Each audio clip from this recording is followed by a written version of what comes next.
اعوذ باللہ من الشیطان الرجیم، بسم اللہ الرحمن الرحیم۔ السلام علیکم ورحمۃ اللہ وبرکاتہ۔ پچھلی 5ویں قسط میں آپ نے سنا تھا کہ ابرس نے ورقہ سے یہ کہا تھا کہ حبل کی قسم، یہ فتنے ختم ہو جائیں گے جب تک کہ قربانی نہ دی جائے گی۔ لیکن ہمیں ضرورت کیا ہے؟ ورقہ نے کہا توریت اور انجیل والے خود ہی ان کو سزا دے دیں گے۔ ابرس تم سچ کہتے ہو۔ یہ تمام مجمع ابھی تک بڑھا جا رہا تھا، یہاں تک کہ وہ مکہ سے 1 میل کے فاصلے پر نکل آیا۔ چونکہ آہستہ آہستہ چلتا رہا تھا، اس لیے بڑی دیر میں اس جگہ پہنچا۔ اس وقت آفتاب 3/4 منزل طے کر چکا تھا۔ دھوپ میں اب وہ چمک ایسی تیزی نہ رہی تھی جو اب سے چند گھنٹے پہلے تھی۔ یہ تمام مجمع ریت کے ایک بڑے تودے کے پاس جا کر رکا۔ پجاریوں نے یہاں پہنچ کر گھنٹے اور ناقوس زور زور سے بجانا شروع کر دیے۔ کچھ دیر کے بعد ایک شخص بڑھا۔ اس نے کہا کہ اے غیور عربوں، میں اپنی خاندانی عظمت کو برقرار رکھنے کے لیے اپنی ایک بیٹی کو زندہ دفن کرتا ہوں۔ اس شخص کی گود میں 3 برس کی ایک معصوم سی بچی تھی۔ اس نے لڑکی کو زمین پر بٹھا دیا اور دونوں ہاتھوں سے ریت ہٹا کر کھودنے لگا۔ ریت تپ رہی تھی۔ ننھی لڑکی ریت کی تپش برداشت نہ کر سکی، رونے لگی۔ بے درد سنگ دل باپ نے گھور کر، مگر چھوٹی بچی گھورنا کیا سمجھے؟ گھورنے کا کیا اثر ہوتا؟ وہ برابر روتی رہی۔ اس کی نازک پنڈلیوں میں آبلے پڑ گئے تھے اور بلکنے لگی تھی۔ باپ نے چپ رہنے کی فہمائش کرتے ہوئے دھمکایا، مگر وہ کیسے چپ ہوتی؟ اس کی زانوں اور پنڈلیوں میں آبلے پڑ گئے تھے، آبلوں میں سوزش پیدا ہو گئی تھی۔ معصوم لڑکی گرم ریت سے بچنے کے لیے باپ کے گھٹنے سے لپٹ گئی۔ ظالم باپ نے دھمکاتے ہوئے کہا۔ لڑکی ریت پر گر کر تڑپنے لگی، پھر اٹھی، پھر باپ کے پیروں سے لپٹ گئی۔ قضاء القلبی کا یہ منظر انسانوں کے دلوں کو ہلا دینے کے لیے کافی تھا، مگر وہ مجمع کہنے کو انسانوں کا تھا، مگر انسان ان میں ایک بھی نہ تھا۔ سب سنگ دل اور خونخوار بھیڑیے تھے۔ تھوڑی دیر میں اس قدر گہرا گڈھا کھد گیا جس میں ایک ننھی لاش دفنائی جا سکے۔ اب باپ نے لڑکی کو اٹھا کر گڑھے میں اندر اوندھے منہ ڈال دیا اور جلدی جلدی اس پر ریت ڈالنے لگا۔ لڑکی چیخنے چلانے لگی۔ اس کی دلدوز چیخوں سے ریگزار کا ذرہ ذرہ لرز گیا۔ نہ لرزے تو ان انسانوں کے دل۔ وہ نہایت اطمینان سے ایک معمولی سا تماشا سمجھ کر وحشیانہ بربریت کے ہولناک منظر کو دیکھتے رہے۔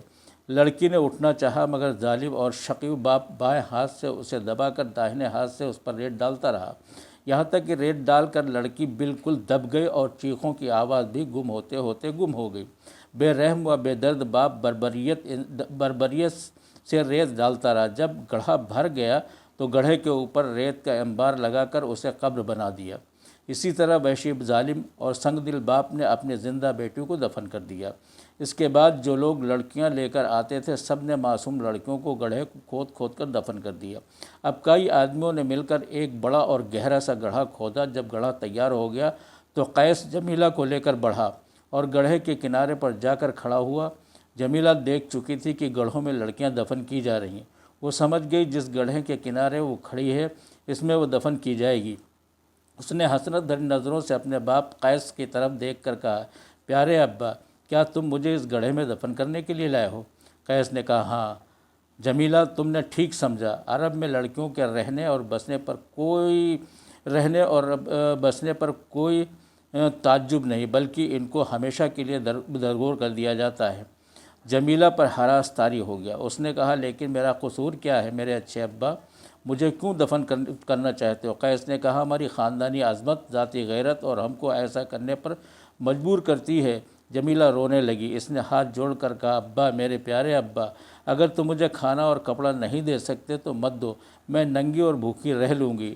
آہ ابا، ابھی مجھے دفن نہ کرو۔ یہ کہتے ہی جمیلہ قیس سے لپٹ گئی۔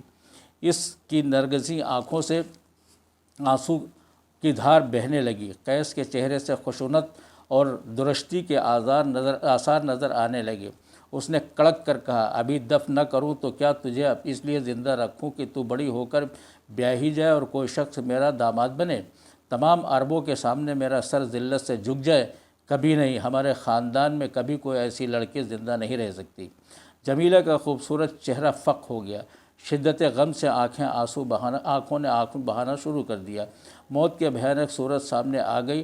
وہ جلدی سے اپنے باپ کے پاؤں میں گر پڑی۔ اس نے کہا، پیارے ابا، اچھے ابا، بچا لو، میں تمہاری کنیز بن کر رہوں گی۔ بے درد باپ نے جمیلہ کو اٹھا کر گڑھے میں پھینک دیا۔ گڑھا گہرا مگر تنگ تھا۔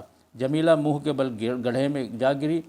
قیس نے جلدی جلدی ریت گرانا شروع کیا۔ جمیلہ اٹھنے کی کوشش کر رہی تھی، لیکن ریت اس تیزی سے اس کے اوپر ڈالی جا رہی تھی کہ اسے اٹھنا تو کیا سنبھلنا بھی مشکل تھا، اور ذرا بھی مہلت نہ ملے۔ بے گناہ لڑکی کی چیخ کر رو رہی تھی، ظالم